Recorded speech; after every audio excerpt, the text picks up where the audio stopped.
Vamos lá, pessoal. Vou começar agora uma sequência de videoaulas sobre conjuntos, ou teoria dos conjuntos, como vocês vão ver em alguns livros e apostilas, tentando ser o mais direto possível, até porque não dá para escrever tudo aqui, mas junto com essas videoaulas vai também um material de apoio aí em PDF. Espero que vocês aproveitem.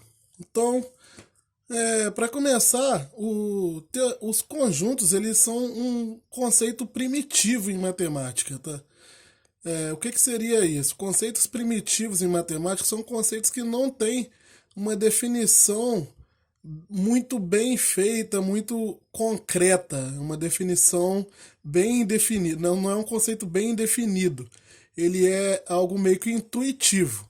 E a matemática, como vocês devem imaginar, não gosta de conceitos que são muito intuitivos. Ela gosta de definir as coisas bem definidas. Igual, por exemplo, o conceito de reta e ponto. A reta o ponto é um local no espaço que não tem dimensões. Isso é um conceito muito abstrato, lá da geometria, né? Ele é um conceito primitivo.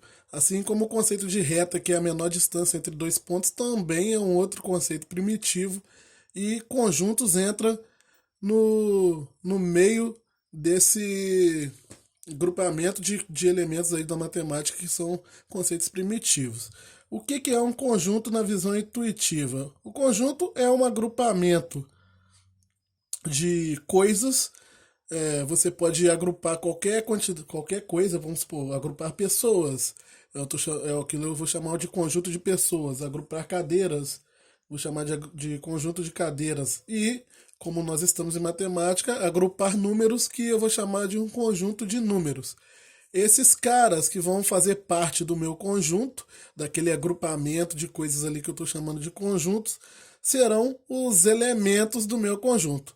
Então, eu tenho os conjuntos. Conceito importante aqui para ele é que os conjuntos são sempre nomeados com letra maiúscula. Então, A, B, C, D maiúsculo. Serão letras aí separadas dentro dessa teoria para se nomear conjuntos. E os elementos do conjunto, quando eu precisar representar eles de forma genérica, ou seja, quando eles não forem números, ou quando eu não estiver nomeando eles pelo próprio nome deles, estiver representando eles por uma letra, eles vão ter normalmente letras minúsculas, se representando normalmente por letras minúsculas A, B, C, D e D, E e por aí vai. Todas as letras minúsculas possíveis, às vezes letra grega. Isso aqui varia muito. E uma outra nomenclatura que eu gostaria de adiantar, apesar de eu ter largado um espaço para ela em especial mais para frente, uma nomenclatura importante é que muitas das vezes nós vamos precisar calcular o número de elementos que um conjunto possui, e essa nomenclatura ela vai ser sempre indicada da seguinte forma: vai ser a letra N de número, entre parênteses, o nome do conjunto que eu estou querendo saber, o número de elementos. Eu vou contar quantos elementos possui aquele conjunto e vou colocar aqui numericamente o valor. Tipo, um conjunto A tem 8 elementos, o conjunto B tem 3 elementos. Então o NA vai ser 2, vai ser 8, o NA vai ser 3. Então esse aqui é o número de elementos do meu conjunto. Esses aí seriam os conceitos importantes iniciais que nós teremos que saber sobre conjuntos. É, Continuando, existem diversas formas de se representar um conjunto, e as três mais importantes, as três principais que você deve saber é a por enumeração, por diagramas e por propriedades. Por propriedades dá um pouquinho mais de trabalho de entender, mas eu separei vários exemplos aqui para vocês. O que seria a representação de um conjunto por enumeração?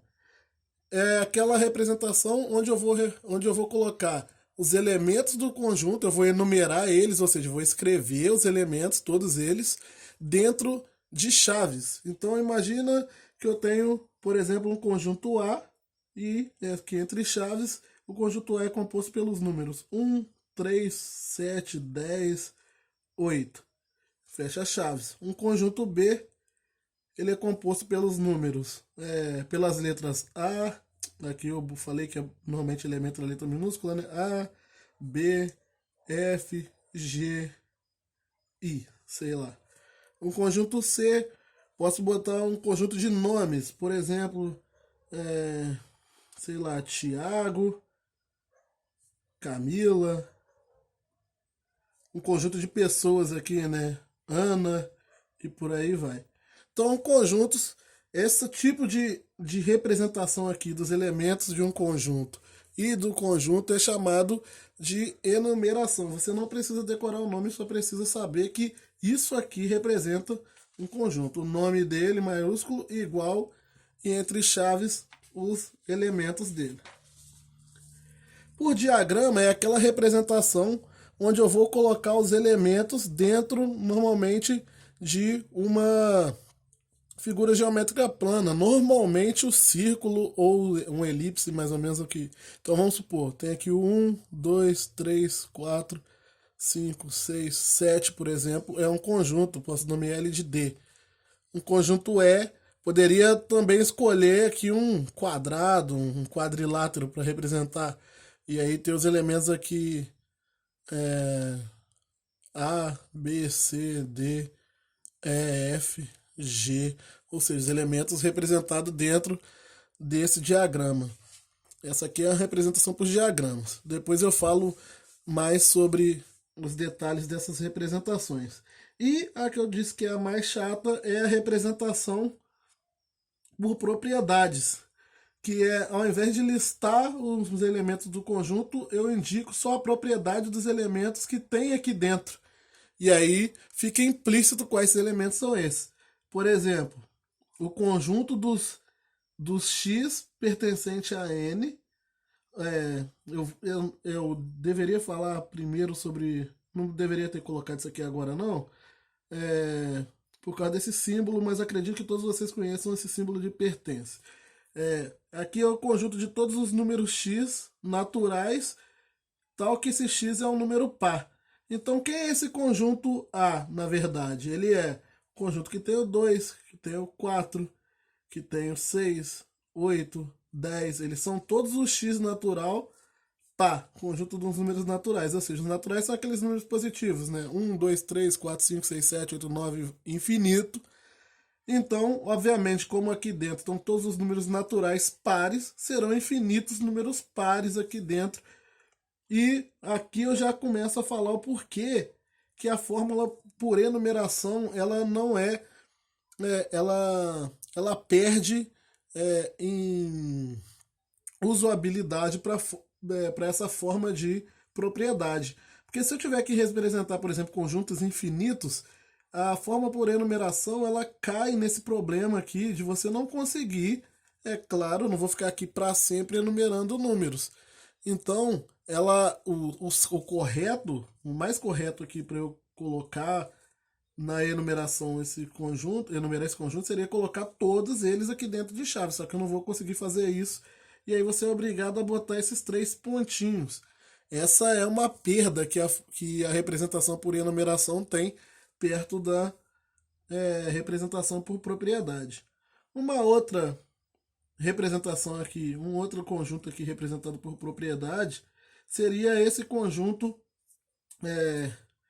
de todos os x pertencentes aos naturais. Então esse símbolo aqui, de novo, é o símbolo de pertence. E ele é um símbolo que eu vou falar mais para frente na próxima aula já sobre ele. Mas por enquanto, pensa nisso aí. E o x pertencente aos naturais, tal que 3 menor que x, que é menor que 8. Ou seja, o x está entre 3 e 8. O x é maior que 3 e menor que 8. Então, quem é esse conjunto aqui? São todos os números naturais, ou seja, todos os x que pertencem aos naturais, só que além dele pertencerem aos naturais, eles também ele também está entre 3 e 8. Então, é o 4, o 5, o 6, o 7 e acabou aí, né? Porque é menor que 8.